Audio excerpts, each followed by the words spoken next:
স্বরচিত কবিতা পাঠ এক ও অদ্বিতীয়। নাই নাই লাজ সন্ধে একের ডাক, কেন মিথ্যে করিস ভয়? ভীরুতাকে পিছনে ফেলে আপনাকে কর জয়। আপন ঘরে চাবি দিয়ে কি সুখ তুই পাস রে পাগল?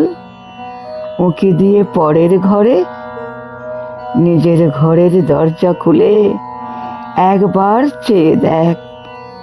মনোমুগ্ধকর শান্ত দৃষ্টি মেলে দাঁড়িয়ে আছে কে তোর তরে? সাদর জানিয়ে তাকে সব কিছু আজ ভুলে করিস না আর ভয়। মনের দুয়ার খুলে আপনাকে কর জয়। ডাক রে ডাক, ডাক প্রভুকে মন ভরে একবার তুই ডাক।